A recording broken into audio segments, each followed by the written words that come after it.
Good morning বন্ধুরা, কেমন আছো তোমরা সবাই? আশা করছি অনেক ভালো আছো, সুস্থ আছো এবং খুশি খুশি আছো। আমরাও অনেক ভালো আছি, সুস্থ আছি, খুশি খুশি আছি।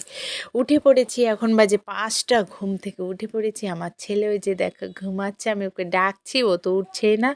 আর এখানে দেখো আমার চোখ মুখগুলো ফুলে গেছে, কারণ আমি সত্যি একটু মানসিক টেনশানে আছি। রাত্রে ঠিকঠাক ঘুম হয় না ওই জন্য। তো আছে কি হয়েছে, মানে এখন টেনশান হচ্ছে তো পরেক্ষণ আমি ঠিক। আমি হলো এরকমই মানুষ। যাই হোক, শাশুড়ি আর ছোট ছেলেকে বগল দাবা করে চলেছি আমি ঘুরতে। চলে আসলাম রেডি সেডি হয়ে সংগতি স্টেশনে। দেখো এখন আমরা কোথায় যাচ্ছি, কেন যাচ্ছি এবং কে কে যাচ্ছি সব কিছুই তোমাদের সঙ্গে শেয়ার করতে চলেছি। তো দেখতে থাকো, সাথে থাকো।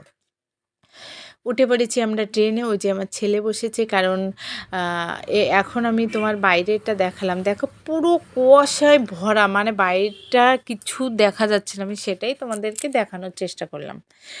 আর আমরা ট্রেনে করে টুকটুক করে যাচ্ছি, দমদম নামবো, দমদম থেকে ট্রেন ধরে যাব দক্ষিণেশ্বর। তো দক্ষিণেশ্বর হট করে কেন, এমনি মনের ভিতরে একটু অশান্তি চলছে আমার, বিশেষ করে। তারপরে আবার আমার শাশুড়িও কোনো দিন যায়নি। তারপরে তোমরা সবাই জানো যে আমার কাকি শাশুড়ি মারা গেছে। আজকে 11 দিন শ্রাদ্ধ শান্তি করছে সবাই ওখানে। তো আমরা ভাবলাম যাই, আমাদের মনের শান্তির জন্য আমরা একটু গঙ্গা স্নান করে মায়ের দর্শন করে আসি। তো সেই জন্য চলে আসলাম দক্ষিণেশ্বর, এক লাফে পৌঁছে গেলাম দক্ষিণেশ্বর। তো চলো দেখতে থাকো, সাথে থাকো। আর কে কে আমার ভিডিওটা দেখো, যদি ভালো লেগে থাকে সাবস্ক্রাইব করে দিয়ে পাশে থেকে যেও বন্ধু হয়ে, যদি ভালো লাগে তবে। তো দেখো আমরা এই সেটের নিচে চলে এসেছি। এইখানটা সত্যি অপূর্ব লাগে, অপূর্ব। এখনও কিন্তু বাইরে পুরো কুয়াশায় ভরা। আর একটা লেটেস্ট ঘটনা, আমার ছেলে চপ্পল পরে সারা দক্ষিণেশ্বর ঘুরে চলে আসলো বাড়ি। এই যে কি দুঃখের কথা, আমি পুরো বলে বোঝাতে পারবো না। চপ্পলটা তাও যদি হতো বা নতুন, তবু একটু হতো, সেই পুরনো চপ্পল ওটাই পরবে আর ওটাই পরে এসেছে। ওর এতগুলো জুতো আছে, একটা পরলো না। এই নিয়ে একটু খানিক হয়েছিল। যাই হোক, কথা শোনেনি, অগত্য ঠামা বলছে চলো তো, ওর কোনো সমস্যা না হলে তোমার কি সমস্যা। যে লোকে তো বলবে যে মা সেজেগুজে যাচ্ছে আর বাচ্চাটারে কী করে নিয়েছে, তাই না বলো? এরমই কিন্তু হয়।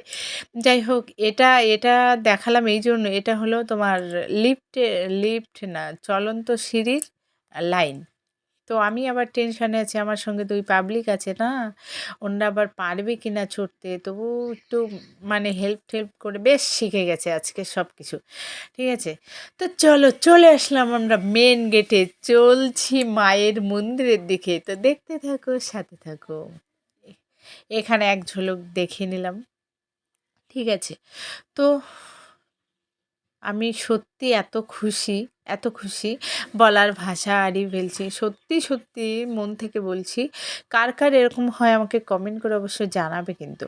আমার দক্ষিণেশ্বর আসলে আর বিশেষ করে গঙ্গা স্নান করলে মনে হয় কি সব দুঃখ কষ্ট গঙ্গায় ধুয়ে গেছে।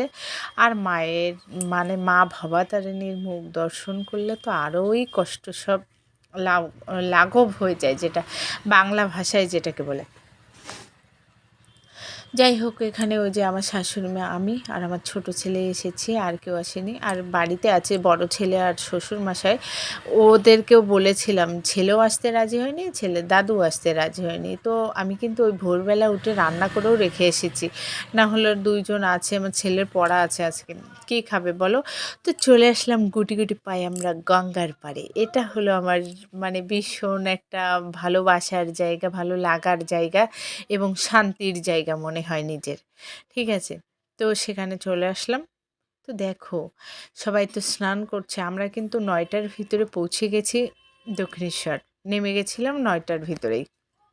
অনেক সকাল সকাল বেরিয়েছিলাম যেহেতু, আর একটা ট্রেন মিস করেছি, না হলে আরও তাড়াতাড়ি আসতাম। তো এখানে ব্রিজটা দেখো দেখাই যাচ্ছে না, এত পরিমাণে কুয়াশা।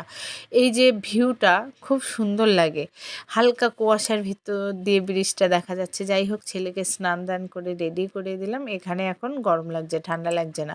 তো দেখাচ্ছে আমাকে কেমন লাগছে, দেখাও সেটা।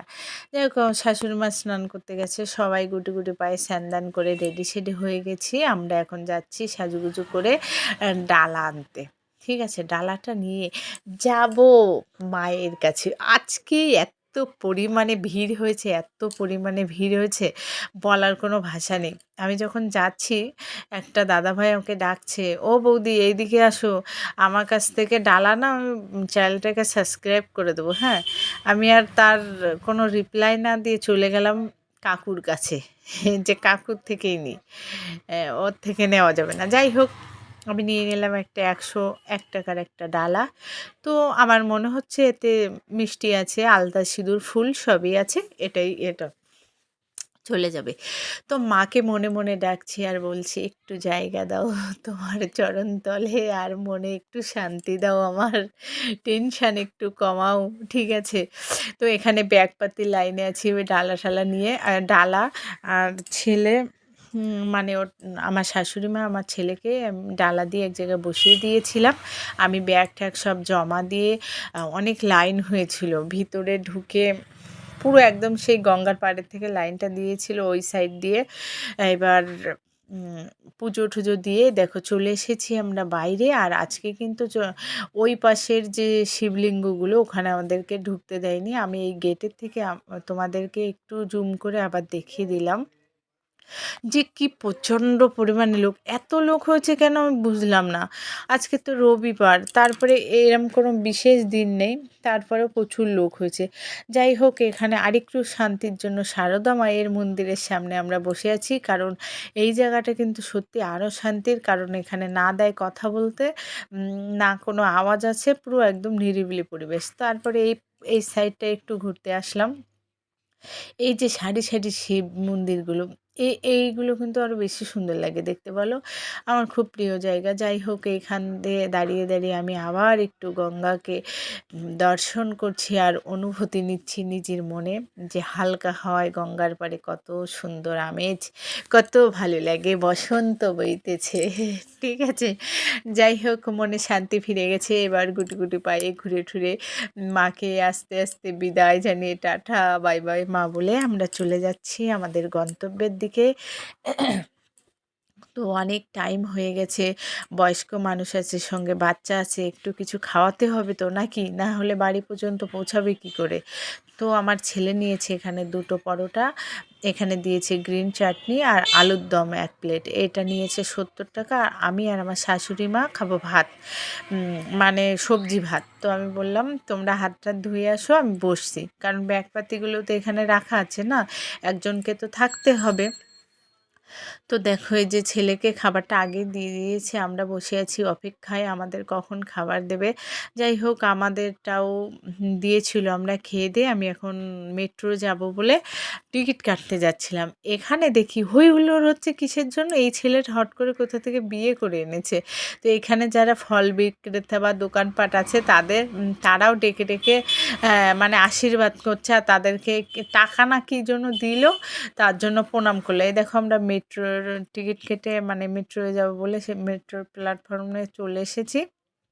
এখান থেকে দমদম আ যা গেছি, দমদম থেকে আমরা লোকাল ধরে আমাদের হাবড়ায় এসে, হাবড়া লোকাল ছিল একটা, হাবড়া লোকালে এসে হাবড়ায় বসে আছি। কারণ কি, আমি শাশুড়ি মাকে বললাম যে অনেক ভিড় হবে, যদি উঠতে না পারি একটা স্টেশন আমরা চলে যেতে পারবো, ভিড় হোক বা হালকা থাকুক। যাই হোক, আজকের ভিডিওটা আমি এখানেই শেষ করলাম। ভালো লাগলে সাবস্ক্রাইব করে দিয়ে পাশে থেকে যাও। বাই।